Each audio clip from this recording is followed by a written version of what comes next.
Уже присоединились наши дорогие гости. Позвольте мне их представить. Маманова Салтанат, магистрант Академии правосудия при Высшем судебном совете, и Абдильдин Ербол, также магистрант Академии правосудия при Высшем судебном совете. Добро пожаловать к нам в студию. Как вы добрались к нам из столицы? Спасибо, хорошо добрались к такому замечательному празднику. С праздником, с наступающим вас. Спасибо, вас тоже. У нас сейчас просто в Академии стажировка началась в онлайн-формате, поэтому немножко отправили на места, где мы проживаем. Выходим в онлайн-формате, как я уже сказала, и, соответственно, очень мало времени, все сжато. Обучение у нас проходит в период в течение года, получается. Основное время обучения мы уже прошли, сессию сдали недавно, вот буквально пару дней назад, да, закрыли вторую сессию. Далее у нас будет практика, уже стажировка в судах города Астаны. Одну часть мы в первом семестре уже прошли, это у кого... Если по магистерской работе, то у кого уголовная, тот в уголовном суде, у кого гражданско-правовая специальность, тема так называется, соответственно, в гражданских судах. Мы теперь поменялись местами, соответственно, мы пойдем в гражданские суды, а кто-то пойдет в уголовные и административные. И до конца мая. Далее мы будущие судьи. Аминь. Да. Сегодня у нас в рамках Наурыз-Нама в Казахстане отмечается День национальной одежды. Вы у нас тоже пришли такие красивые. И мне хочется узнать, часто ли вы носите в Академии национальную одежду? Рахмет сұрағыңызға. Бүгін мінекей ұлттық киім күніне қарсаңына осы бізде тағылымдамадан өтіп жатырық. Осы шеттен бастап біз Висмар қаласымен тағылымдама өтіп жатырық Германияның. Бізге сол жақтың заңгерлері, судьялары дәріс өткізіп жатыр. Жаңа айтып өткендей онлайн форматында келешектен бастап біз Ресейде өтеміз стажировка тағылымдаманы. Содан кейін жаңағы осы тағылымдама біткеннен кейін қайтадан академияға барып, өзіміздің енді осы Наурызға тұспа-тұс келгеннен кейін, бағдарламасы солай болғаннан кейін, біздің жаңағы ұлттық нағышты дәріптеу несі сәуір айына шегерілді. Енді қайтып оралғаннан кейін академияға жаңағы ұлттық киімімізді, өзімізді, ұлттық жаңағы Наурызымызды арғатай сол жақта, енді былай айтқанда бас қосып магистранттармен сол жерде тойлаймыз. Енді ұлттық киімге келетін болсақ, елбасымыз, мемлекет басшысымыз өзі айтып кеткендей, кеше ғана болған 14-ші Наурызда, құрылтайда ол кісіде осы ұлттық киімге қатысты өзінің ойын айтып кетті ғой. Ұлттық киім тек қана былай Наурызда ғана киілетін киім емес, оны күнделікті киіп, жастарға деген осы киімді дәріптеп, ұлттық біздің де киіміміз бар. Соны тек қана Кавказдың папахасы ғана емес, біздің де бөрік бар, мысалы киіп жүр ғой сыртта. Біздің UFC-де қатысып жүрген Шахват Рахмонымыз бөрікті дәріптеп жүрген жоқ па, қалай керемет, тамаша. Сол секілді біздің де шапанымыз бар, біздің де киетін қазақтың ұлттық әйел қауымның киімдері қандай сәукелесімен киімдері бар, соларды киген кезде қалай тамаша, керемет.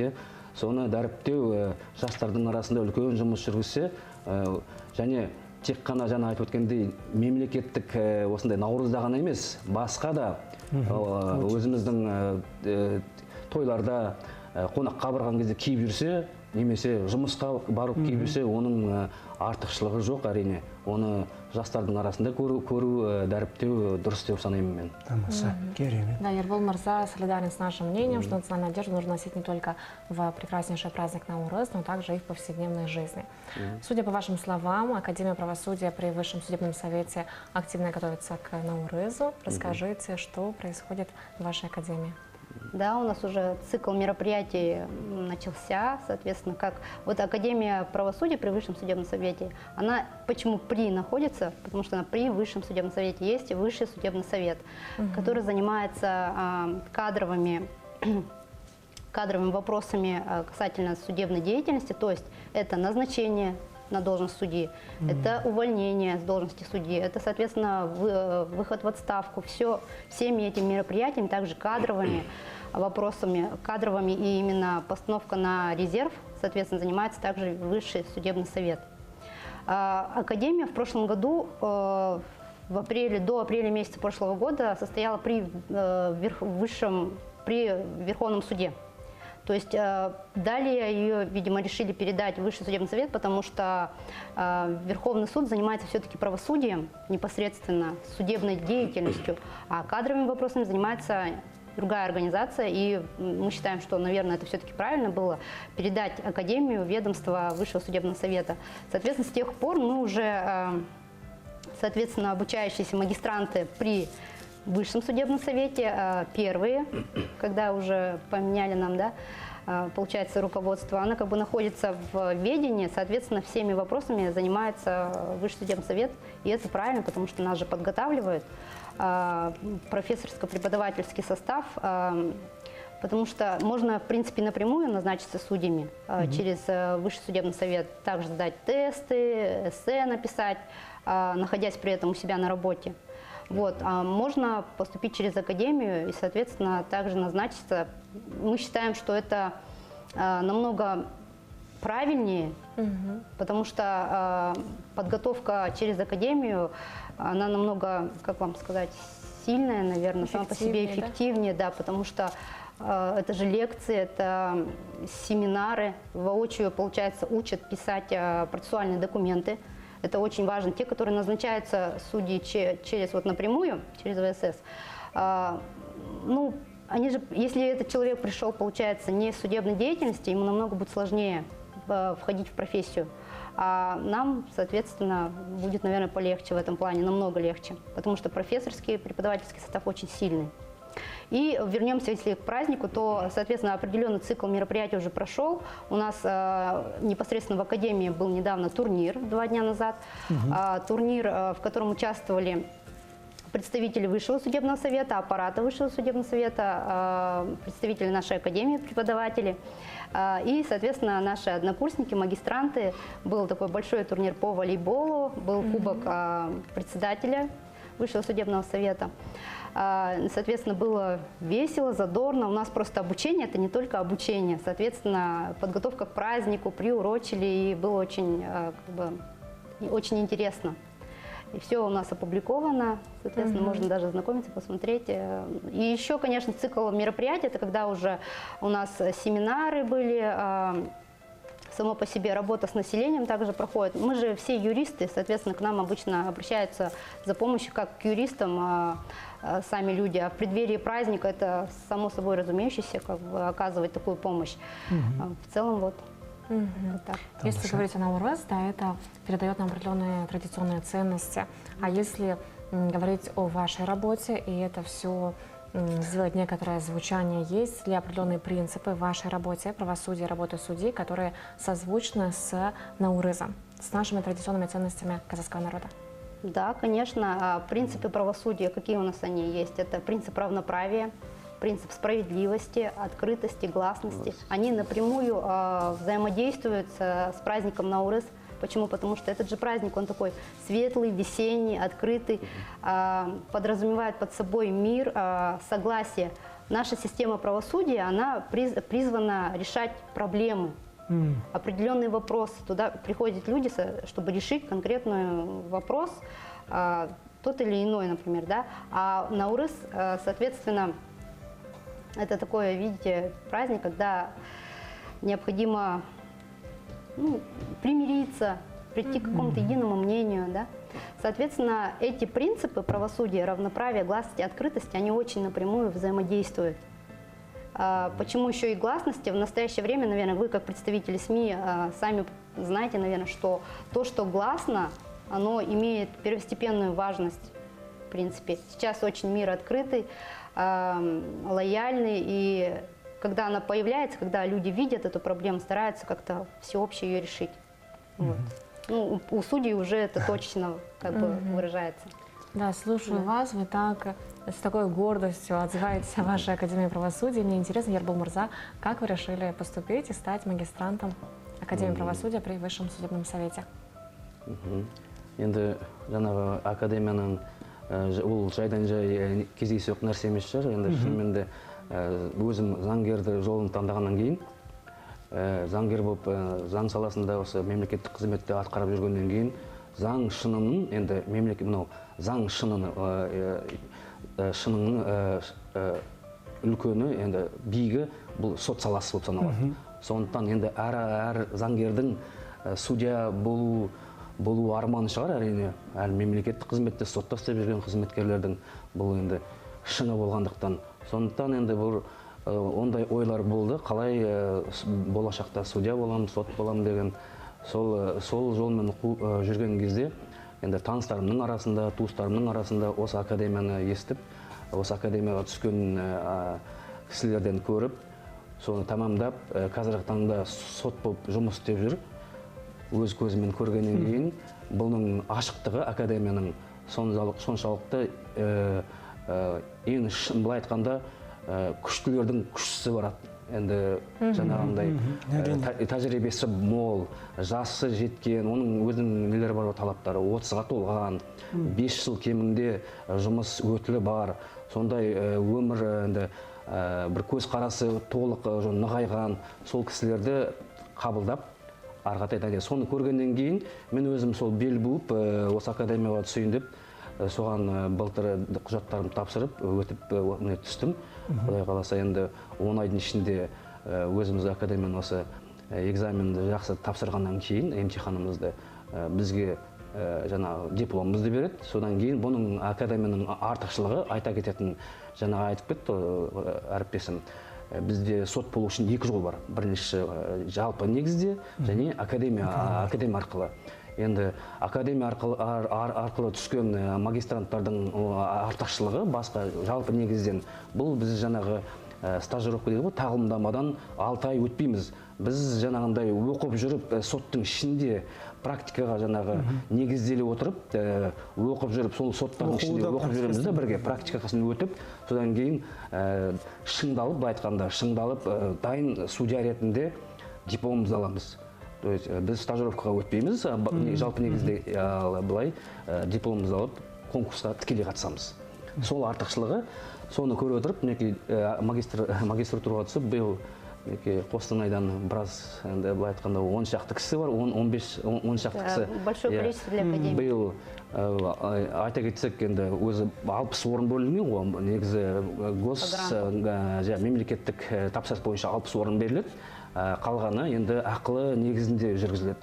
Сол енді мемлекеттік грант бойынша біз ақылы грант бойынша Салтанат екеуміз былтыр түстік, ал қалғандары енді түспегендері жаңағындай мүмкіндік бар ақылы негізінде.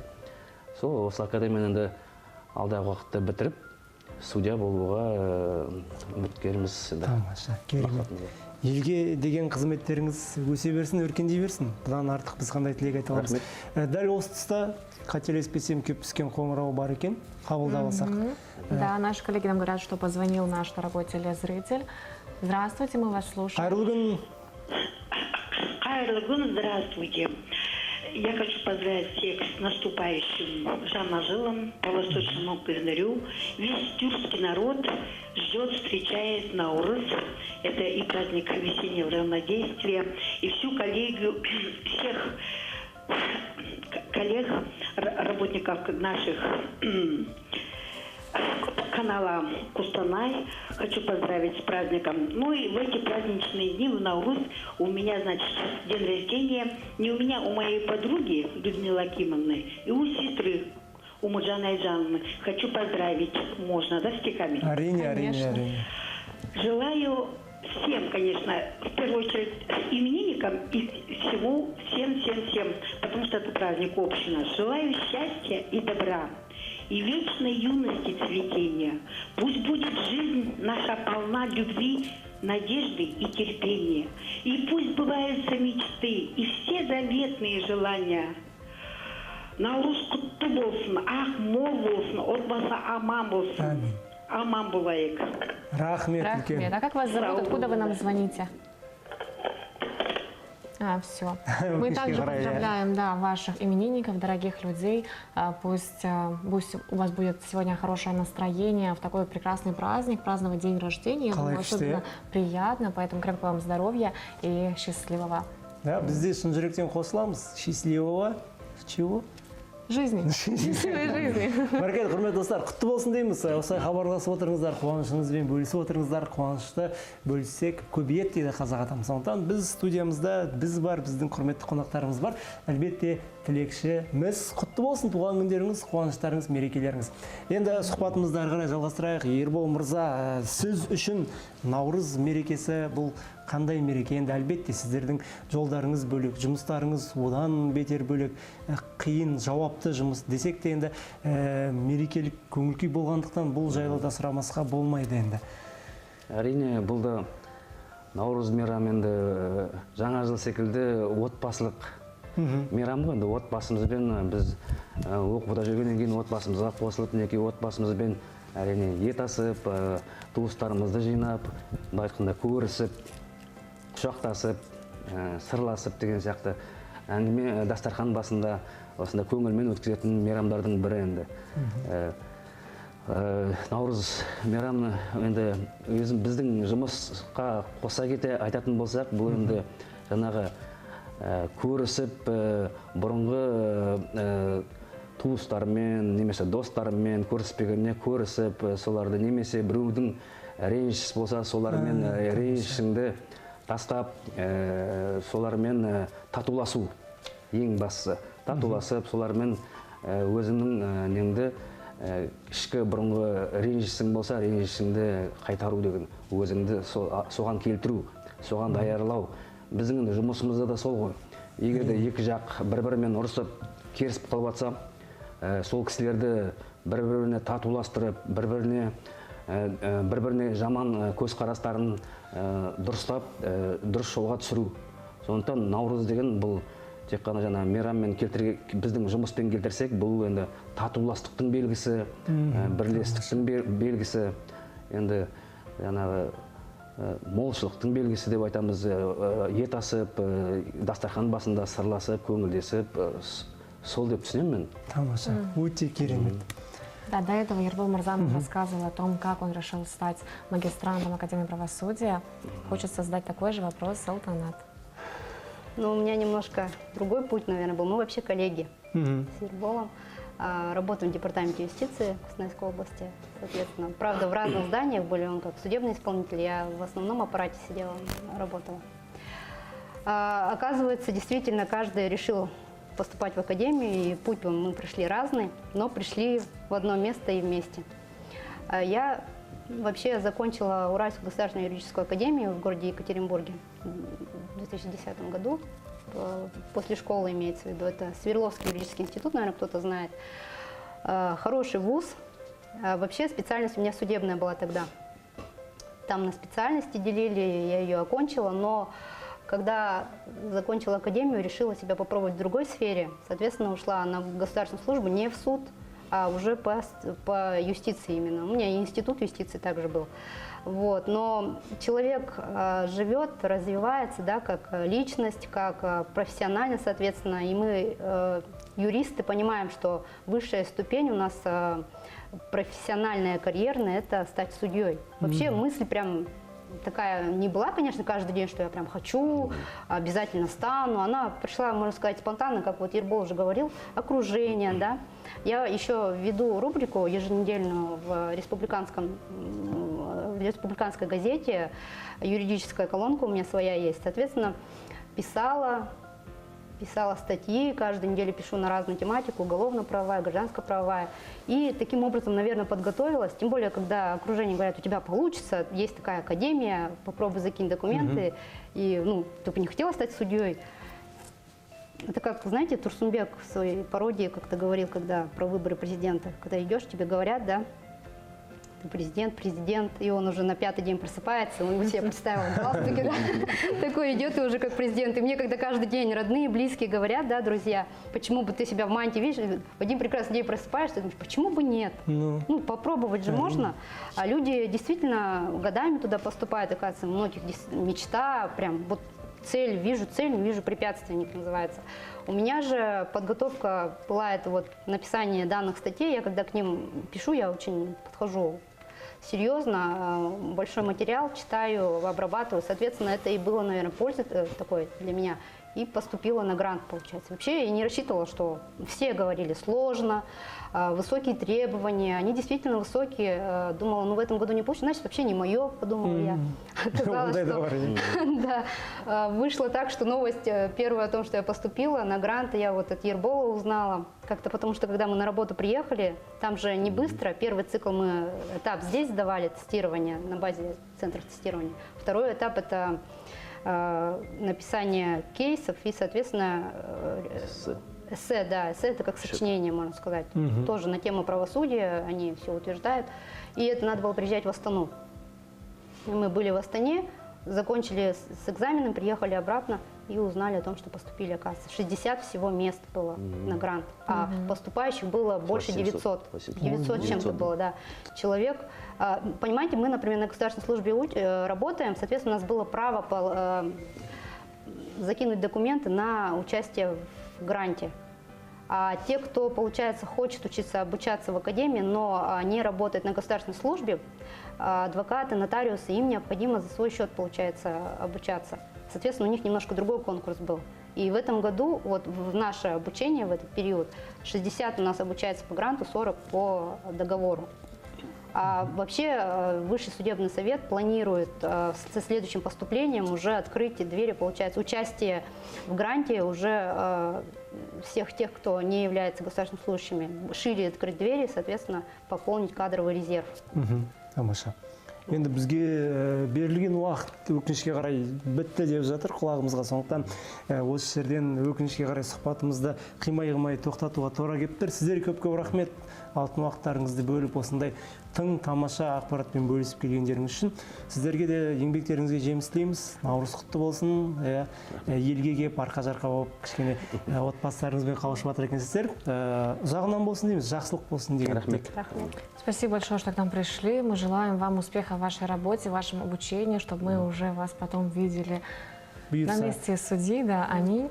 Желаем вам еще также, поздравляем с праздником Наурыз и желаем вам всего доброго. Спасибо. На этом, дорогие телезрители, наше эфирное время подошло к концу, как обычно, но и для наших гостей, и для наших телезрителей, и для нас, ведущих, оно проходит очень быстро, поэтому мы с вами не прощаемся, мы говорим до скорых встреч. Келесі кездескенше ел аман болсын, жұрт тыныш болсын.